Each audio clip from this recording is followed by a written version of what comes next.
하루 종일 스마트폰을 보고 나면 눈은 침침해지고 허무한 기분이 든다. 무엇보다 정신에너지가 방전된 듯한 기분이 든다. 원인은 도파민 과다로 인한 피로감이다. 지금 우리에게 디지털 단식이 절실히 필요한 시점이다.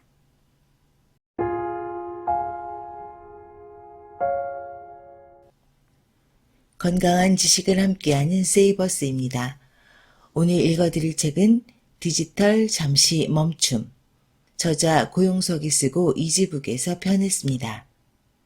부제는 가장 소중한 것에 커넥트하기 위한 20년 디지털 중독자의 디지털 디톡스 체험입니다. 이 책은 2021년 세종도서 문학나눔 교양부문 선정작이기도 합니다. 디지털 중독에 대한 책입니다. 지난 시간에는 디지털 중독으로 인한 문제점에 대해 말씀드렸습니다. 오늘은 디지털 중독에 대한 저자의 해결책 일부를 읽어드리겠습니다. 이 책을 디지털 중독에 관심 있는 분들께 추천드립니다.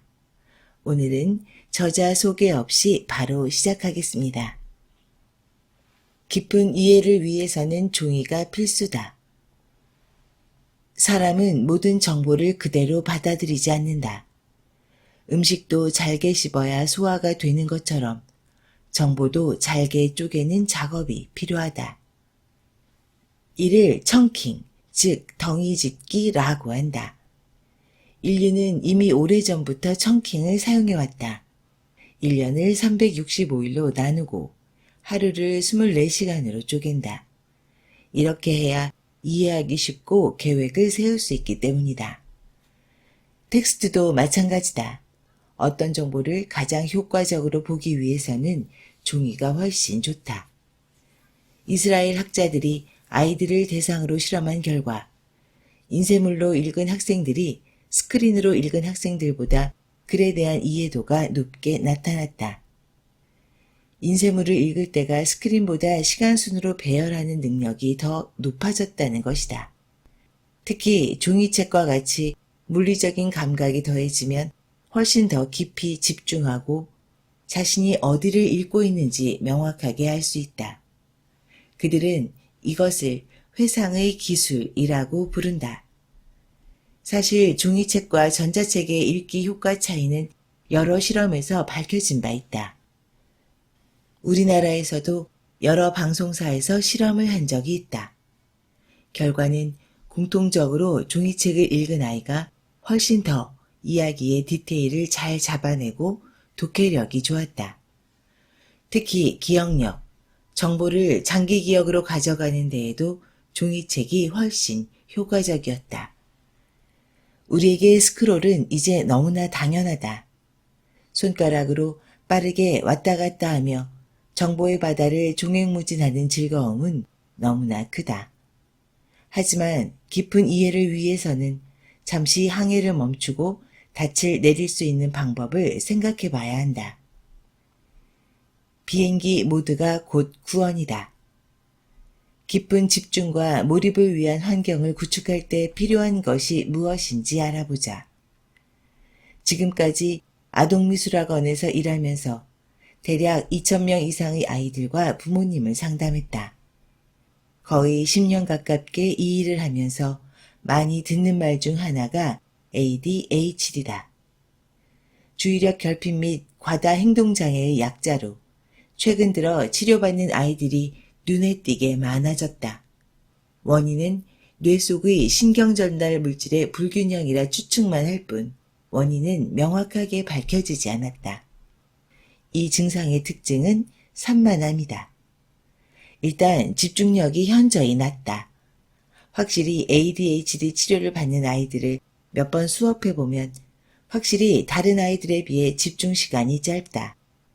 시도 때도 없이 질문을 하거나 한 가지 주제에 오래 집중하지 못한다.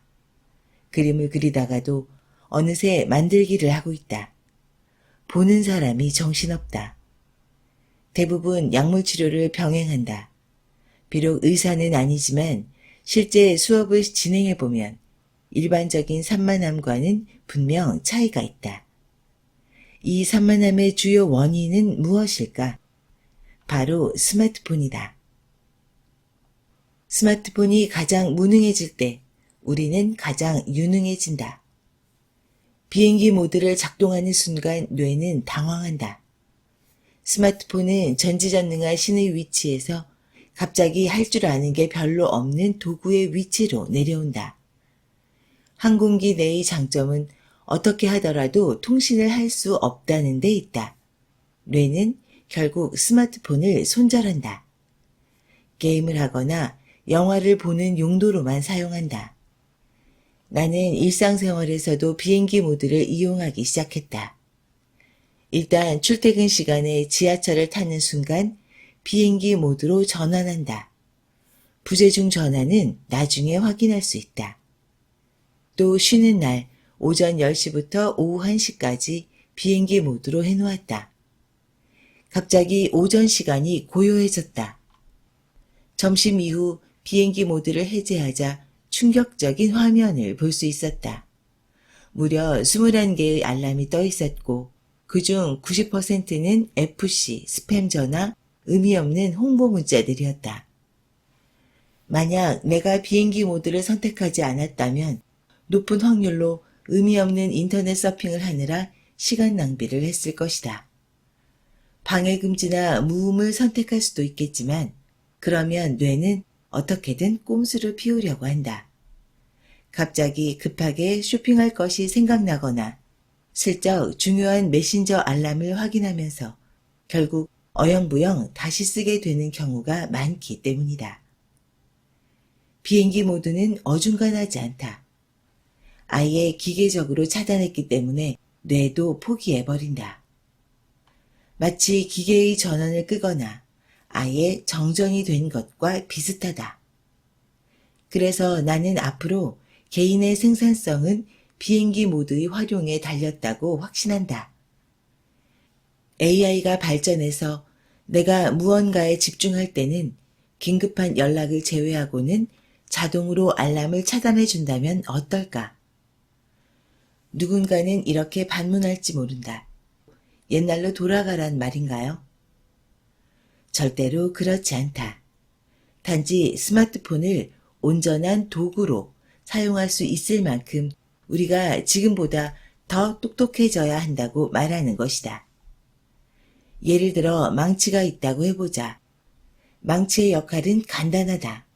못을 이용해서 두 개의 물체를 단단하게 고정할 수 있게 만들거나 물체를 부수거나 평평하게 펼 때 사용한다. 우리는 망치를 철저히 도구로 사용하며 적재적소에 활용한다. 하지만 망치를 들고 밥을 먹거나 잠을 자는 사람이 있으면 어떨까? 어느 날엔 망치가 흠집이 났다고 속상해하거나 어떤 날에는 망치를 깜빡하고 집에 두고 왔다고 안절부절 못하는 사람이 있다면 어떻게 생각할까? 지금 우리의 모습은 이와 비슷하다.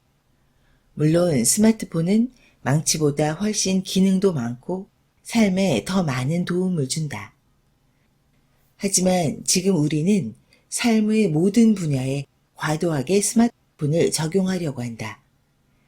뇌의 많은 부분을 스마트폰에 의존하려고 한다. 그러다 보니 우리는 스마트폰에 점점 더 많은 기능을 원하기 시작했다. 마치 망치를 좋아하는 사람이 망치로 밥도 먹고 싶어하고 망치를 베고 잠들고 싶어하는 것처럼 말이다. 결국 수많은 회사들은 광고를 미끼로 사용자들의 시간과 의식을 빼앗기 시작했다. 지금 스마트폰의 형태는 과도기라 생각한다. 광고에 자꾸 의식을 빼앗기고 작은 화면을 들여다보느라 시력도 희생하고 있다. 하지만 지금 스마트폰을 사용하면서 가장 크게 피해를 입는 건 기억력과 집중력이다. 예전에는 무언가를 기억하려면 여러 번 읽어보고 메모해야 했다. 지금은 간단히 사진으로 남겨둔다. 사진을 찍음으로써 내 것이 되었다고 생각한다. 문제는 사진을 찍은 사실조차 잊어버린다는 것이다. 이전에는 당연히 기억했던 가족, 친구, 애인의 전화번호도 외우는 사람이 줄어들고 있다. 일명 디지털 치매 현상이다. 중앙일보에서 2017년에 성인 남녀 700명을 대상으로 조사한 결과 절반에 가까운 49.1%의 사람들이 친구나 가족의 번호를 기억하지 못한다고 한다. 지금은 훨씬 심각할 것이다.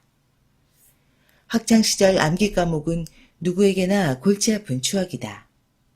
암기하는 건 그만큼 힘들고 체력 소모도 심하다.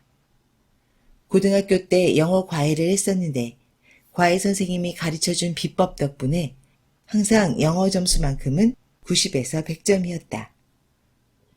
비결은 바로 교과서를 통째로 외워버리는 것이었다. 교과서 본문을 통째로 외워버리고 시험을 보면 대부분 본문에서 파생된 단어가 나오기 때문이다. 처음에는 외우는 게 힘들었지만 그 효과가 워낙 크다 보니 계속해서 외우는 연습을 했다. 하지만 외우는 고통이 너무나 컸기에 대학교에 가서는 암기를 혐오하게 되었다. 하지만 연극 동아리를 하면서 다시 암기를 만나게 되었다. 연극의 길이는 대략 1시간에서 1시간 30분 정도이다. A4 40장 분량을 외워야 했다. 심지어 주연 배우를 맡았기 때문에 대본 전체를 외워야 했다. 연극을 조금이라도 해본 사람은 알겠지만 내 것만 외워서는 안 된다. 상대방의 대사도 외우고 있어야 설령 실수하더라도 바로잡을 수 있기 때문이다. 내 것으로 만들려면 외울 수밖에 없었다. 그리고 신기한 일이 일어났다. 대본을 외울수록 연극의 모든 상황이 머릿속에서 구현되기 시작했다. 여기서 암기의 위력을 깨달았다. 단순히 시험을 잘 보기 위해 암기가 필요한 게 아니었다. 암기는 내 안에서 그 정보를 자유자재로 다루기 위해 필요한 과정이다. 무언가를 외운다는 건 단순히 컴퓨터처럼 뇌의 정보를 기록하는 게 아니다. 마치 요리 재료를 냉장고에 넣는 것과 같다. 내가 필요할 때 꺼내서 내가 좋아하는 형태로 만들기 위한 과정이다. 이미 일상에서 무언가를 기억하는 일은 거의 사라졌다. 일정도 스마트폰 알람이 대신 알려준다. 어제 먹은 점심조차 기억하지 못하고 방금까지 스마트폰으로 읽은 게시물도 기억하지 못한다. 결국 내가 다룰 수 있는 정보의 양은 적어진다. 그래서 나는 디스커넥트가 필요하다고. 그래야만 정말 소중한 것에 커넥트할 수 있다고 주장하는 것이다. 이 모든 것은 기억력과 집중력을 위해서이기도 하다. 집중은 존재를 만든다. 무언가에 집중하면 우리는 그것이 된다. 내 몸이 된 것 같다. 아끼는 물건이 망가지면 내가 망가진 것처럼 가슴이 아프다. 어릴 적 애착 인형이 낡고 더러워져도 쉽게 버리지 못하는 건 그것이 나 자신 같기 때문이다. 집중하면 우리는 어떤 존재라도 될 수 있다. 물론 대상의 모든 감각을 재현하는 건 불가능하지만 내가 축적해온 감각과 기억을 통해 어떻게든 목표한 존재가 될 수 있다. 결국 집중하는 것은 지금과는 다른 존재가 되는 과정이다. 스마트폰을 열어 유튜브에 집중하면 우리는 스마트폰이 되고 유튜브가 된다. 영상 속 주인공이 되기도 하고 제품이 되기도 한다. 집중만 하면 우리는 자신의 존재를 자유롭게 옮겨 다닐 수 있다. 문제는 스마트폰이 너무나 만능이라는 점이다. 한 가지에 집중하기에 너무나 많은 기능을 갖고 있다. 그리고 빠르게 작업 전환이 가능하다. 영상을 보다가 전화를 받을 수도, 메신저 대화를 나눌 수도 있다. 그러다 다시 인터넷 검색을 하고 음악을 듣는다. 정신없는 이 행동을 우리는 단 몇 초 만에 할 수 있다. 이때 우리의 의식은 어디에 있을까? 내가 검은 화면을 두려워하는 이유다. 스마트폰은 우리의 집중력을 수십 곳으로 분산시킨다. 집중력은 우리의 존재 자체다. 결국 스마트폰을 들고 우리는 이곳저곳에 흩어진다. 그래서 하루 종일 스마트폰을 하고 나면 허무한 기분이 들고 개운하지 않다. 눈은 침침하고 목은 구부정하다. 무엇보다 정신이 고갈된 기분이 든다. 뇌과학자들은 도파민의 과다 분비로 인한 피로감이란다. 모든 것이 터치하는 순간 이루어지니 보상회로가 쉴 틈이 없는 것이다. 계속해서 우리는 산만해지고 더 빠르게 무언가를 얻으려고만 할 것이다. 그래서 디스커넥트가 필요하다. 더 가치 있는 것에 커넥트하려면 반드시 끊어야 할 것들이 있다. 스마트폰 자체를 금지하는 건 불가능하다.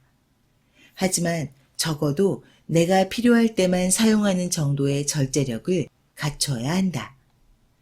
내가 온전히 존재하려면 때론 아무것도 하지 않고 오늘 무슨 일을 했고 누굴 만났는지 정리하는 시간이 필요하다. 조용히 앉아 나를 바라보고 내 의식을 확장해 보는 시간도 필요하다.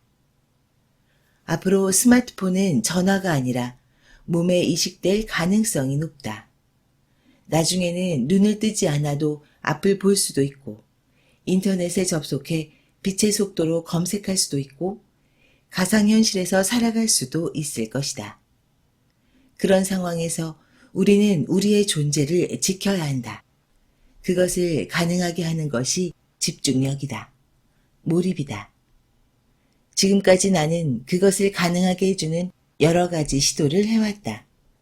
식사할 때 온전히 집중하고 여행 때 카메라 대신 눈으로 풍경을 관찰했다. 온라인 커뮤니티와 음악을 중단해 보았다. 사실 지금도 수많은 방법을 연구하고 있다. 스마트폰으로부터 내 존재를 온전히 보호할 수 있는 방법들을 시도하고 있다. 특히 아이들을 가르치는 선생님으로서 벌써부터 스마트폰에 고개를 숙이고 검은 화면이 보여주는 세계로 빠져드는 아이들을 구하고 싶다. 가족과 친구 사이를 서먹하게 해주는 스마트폰 대신 새로운 소통 방법을 연구 중이다. 그 고민을 계속 글로 쓰고 싶다. 이 책은 어디까지나 시작일 뿐이다. 오늘도 나는 디스커넥트를 시도한다. 지금까지 디지털 잠시 멈춤의 일부를 읽어드렸습니다. 어떻게 들으셨나요? 스마트폰은 이제 신이 되고 있습니다. 알고리즘은 우리의 욕망을 조절하고 관리하고 있습니다. 무서운 사실은 우리가 알고리즘의 미로에 허우적대고 있음을 모르고 있다는 것입니다. 문득 이런 생각이 듭니다. 비만은 질병입니다. 또한 음식에 대한 중독 상태라고 말할 수 있습니다. 마찬가지로 디지털 중독은 정신적 비만입니다. 우리는 너무나 많은 칼로리, 즉 무분별한 정보를 먹어치우고 있습니다. 무수한 정보와 반응이라는 폭식을 통해서 점점 비만이 되고 있는 것입니다. 건강을 위한 좋은 방법 중 하나가 바로 단식이고 이것을 일상화한 방법이 간헐적 단식입니다. 위장을 비우면 우리 몸은 스스로 치유합니다. 마음과 뇌도 마찬가지입니다. 디지털 단식이 필요한 시점입니다. 스마트폰을 비행기 모드로 설정하고 자신만의 시간이 필요합니다. 명상도 좋고 기도도 좋습니다. 홀로 존재하는 시간, 여러분의 디지털 잠시 멈춤을 기원드립니다. 지금까지 건강한 지식을 함께하는 세이버스였습니다. 여러분의 건강한 삶을 응원합니다. 감사합니다.